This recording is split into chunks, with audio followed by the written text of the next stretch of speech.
대학병원의 종양외과과장인 다스굽타 박사 이야기가 나오게 됩니다. 이 사람은 그 40년 의사 경력에 최대 위기를 2006년에 경험하게 되었는데요.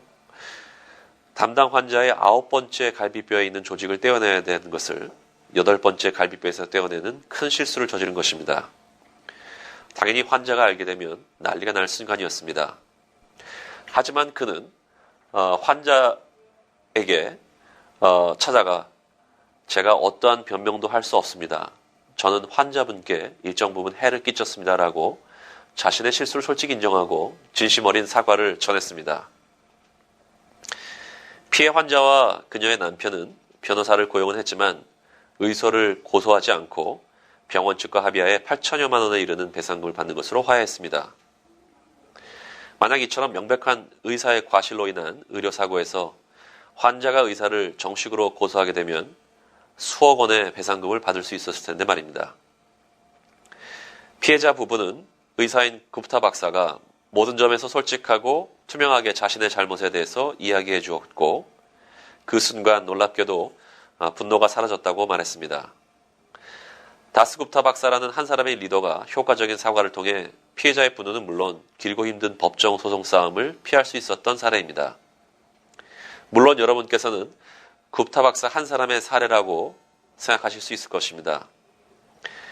변호사나 또 일반적인 사람들은 자신의 실수나 잘못을 인정하면 커다란 소송으로 피해를 입게 될 것이라고 조언합니다. 과연 그럴까요? 실제 일리노이 대학병원에서는 병원 측이 의료사고에서 자신들의 실수나 잘못을 환자에게 솔직히 인정하고 사과한 사례가 37건이었었는데 그중 단지 한 명의 환자만이 소송을 진행했을 뿐이었습니다.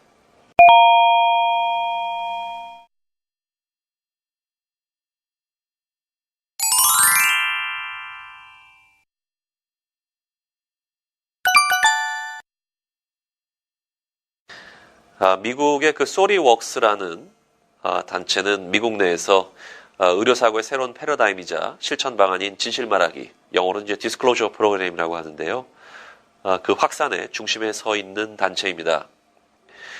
이 단체를 창립한 더그 워처식 씨는 자신의 형을 의료사고로 사실은 잃은 경험을 가지고 있습니다. 1998년에 자신의 형이 의료사고로 이제 응급실에 실려갔다가 사망을 하게 됩니다. 담당 의사가 반드시 확인했어야 될 사항을 확인하지 않은 실수를 저지르게 된 것이죠. 하지만 사고가 발생하자 담당 의사는 갑자기 태도가 바뀌었습니다. 즉 병원의 법률 자문 변호사로부터 이 사건에 대해서 어떠한 이야기도 하지 말라는 요청을 받았다라는 대답만 하고 왜 자신의 형이 죽었는지에 대해서는 제대로 설명을 해주지 않은 것이었습니다. 결국 자신의 가족이 어떻게 사망하게 됐는지를 알 수 없었던 이 가족들은 법적으로 호소할 수밖에 없었습니다.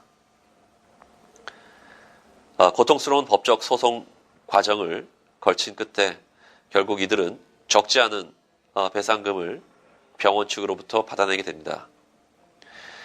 하지만 소송에서 이기게 되고 많은 돈을 받게 되었지만 가족들은 뭔가 채워지지 않은 느낌을 갖게 되었습니다.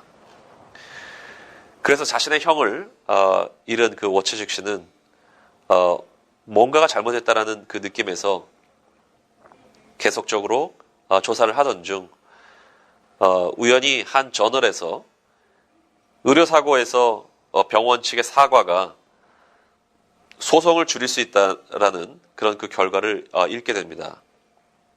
그리고는 직접 소리웍스 연합이라는 조직을 창립하게 되고 이러한 뜻에 찬성하는 의료사고 관계자, 또 변호사, 의사, 보험회사 등이 동참한 가운데 디스클로저 프로그램을 확산하게 됩니다.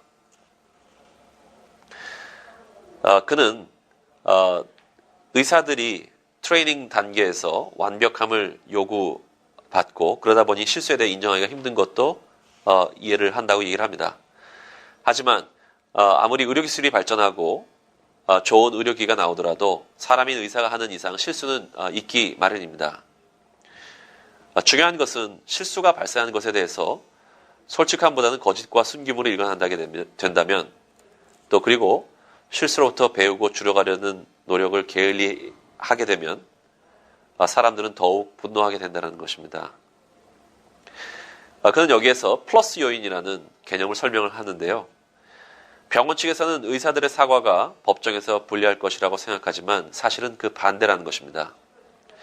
의료사고를 대리하는 변호사들에 따르면 의사들이 자신의 실수를 인정하지 않고 부정과 부인으로 일관하는 것이 오히려 환자 측 소송인들에게는 유리한 플러스 요인이라고 부른다고 합니다. 그에 따르면 사우스캐롤라이나 소송변호사협회 회장은 이런 말까지 했다고 합니다. 소송 대리인으로서 자신은 결코 의사가 법정에서 사과하는 모습을 보이는 것을 원치 않는다고 이렇게 얘기했다는 것이죠. 그렇게 되면 환자 측 소송인이 불리해지기 때문이라고 합니다. 환자 측 소송 대리인으로서 자기의 역할은 의사가 부인으로 일관하는 부정적인 모습을 최대한 부각하는 것이라고 그는 이야기합니다.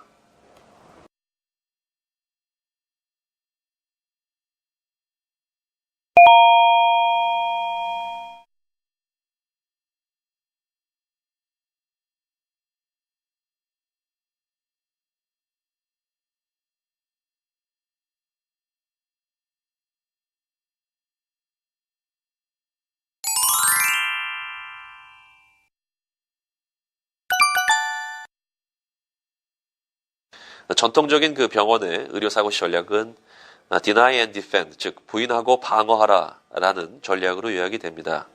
즉 의료사고가 발생하는 순간 담당 의사는 뒤로 빠지고 담당 변호사가 앞으로 나서게 되며 정보는 최대한 개방하지 않는 것이죠. 이러한 전략 하에서 의사가 환자에게 사과한다는 것은 상상할 수도 없습니다. 이 전략은 매우 비효율적이기까지 해서 미국 내 경우를 놓고 볼 때 의료사고로 인해 보상금으로 쓰는 돈 1달러 중에서 54센트는 변호사 비용을 포함한 행정적 비용입니다. 게다가 고소를 하는 환자나 환자 가족, 담당 의사, 병원 모두에게 지루하고도 공포스러운 경험을 해야 하며 이러한 소송 과정을 통해 환자와 의사, 병원 사이에는 두터운 불신의 벽만이 쌓일 뿐입니다. 존스 호킨스 병원을 비롯해서 하버드, 스탠포드, 미시건, 버지니아를 비롯해서 가톨릭 서북 헬스케어 병원 등은 더 이상 이러한 부인과 방어의 패러다임을 쓰지 않습니다. 대신 이들은 기본적으로 의료사고 발생 시 환자와 가족에게 투명하게 공개하는 방식을 택했습니다. 이들이 이러한 새로운 접근 방식을 사용한 데는 그만한 이유가 있었는데요. 첫째로는 의사도 실수를 하는 인간인 이상 의료사고가 완전히 없어지는 것이 불가능하다면 과연 앞으로도 계속 부인과 방어 그리고 소송으로 이러한 문제를 해결해 나가야 하는가에 대해 회의가 들게 된 것입니다. 둘째, 불투명하게 숨기는 것보다 투명하게 공개하고 적절한 사과를 해나가는 것이 오히려 소송을 줄일 뿐 아니라 환자와 의사의 고통을 줄여주고 심지어 병원 측에는 의료사고로 인한 불필요한 비용까지 줄여준다는 통계가 계속 나오고 있기 때문입니다. 마지막으로 문제 해결의 출발점은 문제가 있다는 것을 인정하는 것에서 출발하기 때문입니다. 의사나 병원들이 자신들의 실수나 잘못 앞에서 계속 은폐와 방어로 일관하게 되면 실수로부터 배우는 효과가 있을 수 없습니다. 한 건의 의료사고가 향후 10건, 100건의 의료사고를 예방하는 효과를 거두는 것이 아니라 같은 실수가 반복될 가능성이 더 높아진다는 것이죠.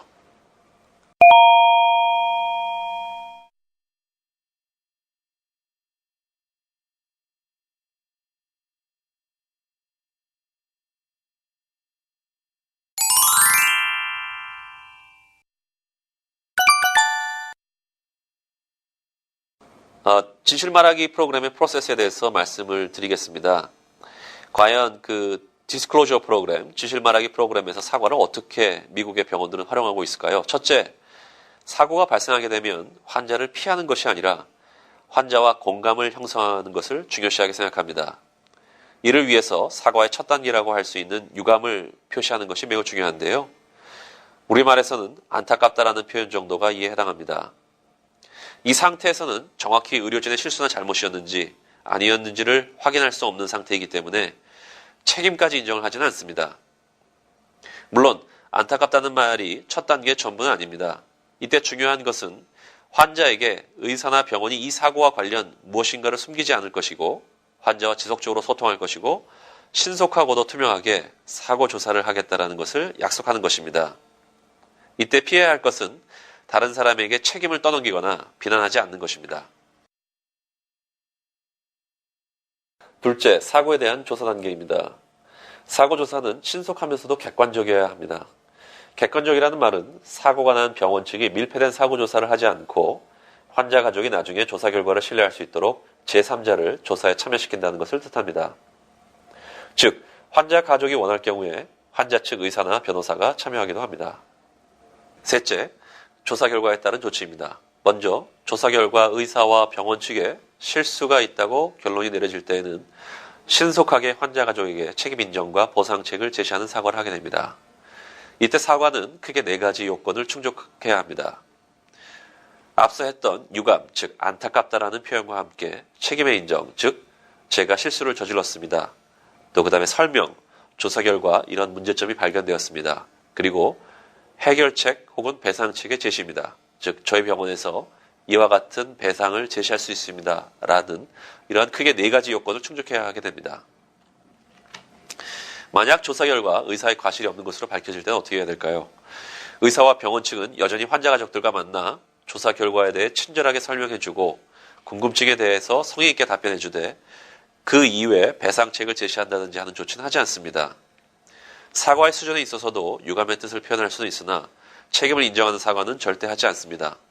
물론 조사 결과를 인정하지 않고 소송으로 갈 수도 있겠지만 초기 조사 때부터 객관적으로 참여한 환자 측이 소송할 가능성은 현저히 줄어들게 됩니다. 앞서 보았듯이 일리노이 주립대학병원의 경우 의사가 자신의 실수를 인정한 37건 중 환자 측이 소송을 한 경우는 단 한 건에 머물렀습니다. 즉 3%에도 미치지 못한 것입니다.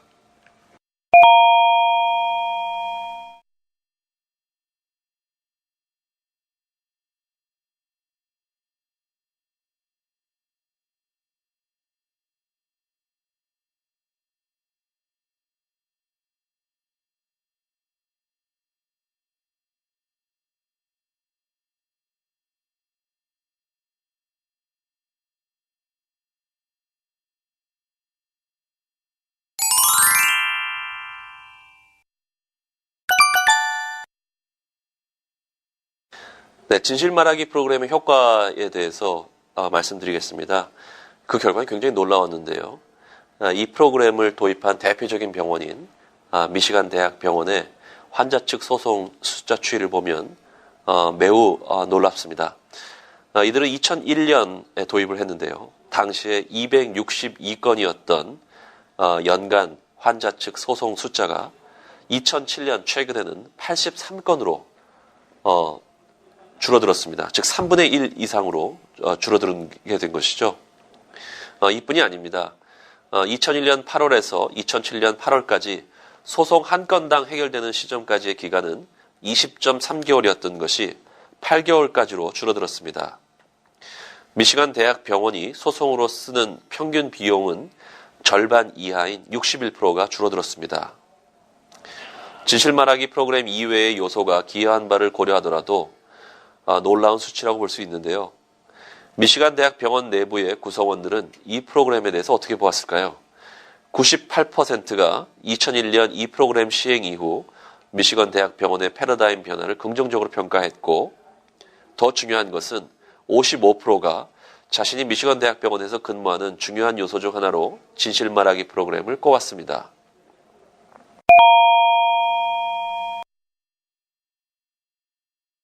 네, 지금까지 그 나쁜 소식 전하기, 그 중에서도 미국을 중심으로 해서 주요 병원에서 확산되고 있는 디스클로저 프로그램, 즉 진실 말하기 프로그램에 대해서 말씀을 드렸는데요. 이런 점들을 한번 생각해 보시면 좋을 것 같습니다. 최근에 위클릭스도 마찬가지고 사실은 정부나 기업의 실수나 잘못이 그 어느 때보다도 투명하게 노출되는 그런 시대에 살고 있습니다. 여러분들께서 한번 생각해 보시면 그 병원에 있는 환자들이나 로비에 있는 환자 가족들, 방문객들 이런 사람들을 포함해서 지금 우리는 역사상 그 어느 때보다도 길거리에 있는 일반 시민들이 카메라와 녹음기를 그 어느 때보다 많이 가지고 다니는 그런 시대에 살고 있습니다. 그것은 무엇을 뜻하냐 하면 과거의 위기관리란 주로 자신의 실수나 잘못을 감추는 것이었다면 지금은 그것을 스스로 노출하고 거기에 대해서 사과를 통해서 용서를 받고 또 거기에 따르는 적절한 책임을 배상책을 통해서 지게 되는 것이 위기관리의 새로운 패러다임이라고 할 수 있습니다. 미국의 주요 병원을 중심으로 확산되고 있는 디스클로저 프로그램, 진실 말하기 프로그램은 의료사고가 발생했을 때 환자 측에게 의사가 직접 다가가서 유감의 뜻을 표시하고 투명한 조사를 약속하며 투명한 조사를 통해서 만약 의사나 병원 측의 실수나 잘못이 드러났을 경우에는 거기에 대해서 책임을 인정하는 사과를 하고 또 적절한 배상책을 병원 측에서 제시하게 됩니다. 물론 실수나 잘못이 없는 것으로 조사 과정에서 드러나게 되면 그 이상의 어떠한 사과나 책임도 지지 않습니다. 이러한 그 투명한 의료사고의 관리 또 나쁜 소식 전하기의 어떤 새로운 방식을 통해서 환자나 의사나 병원이 모두 윈윈하는 그런 결과를 보고 있는데요. 나쁜 소식 전하기라는 말 그 자체를 한번 생각해 보시면 나쁜 소식을 전하는 것이 절대로 감추는 것이 아닙니다. 특히 21세기에는 더욱더 이런 그 흐름은 가속화될 것입니다. 한 가지 사과에 대해서 그 연구하고 있는 사람으로서 흥미롭게 관찰하고 있는 것은 미국의 어떤 병원뿐만이 아니라 사회과학 분야에서도 사과에 대해서 새롭게 정리를 하고 연구하는 사람들 중에는 정신과 의사를 비롯해서 의사분들이 꽤 많이 있습니다. 즉 이런 투명한 공개와 사과에 대한 의료계의 관심은 역사상 그 어느 때보다도 가장 높다고 보여집니다. 아직 우리나라에는 이런 그 디스클로저 프로그램, 진실 말하기 프로그램을 도입한 병원은 없는 것으로 알고 있습니다. 하지만 여러분들께서 지금 세상이 이렇게 변화하고 있는 또 환자의 권리가 매우 강조되고 있는 이런 시대적 흐름을 생각해 보셨을 때 이러한 공개와 투명한 공개와 사과를 활용한 나쁜 소식 전하기에 대해서 보다 깊은 관심이 요구되지 않나 그렇게 생각합니다. 긴 시간 동안 들어주셔서 감사합니다.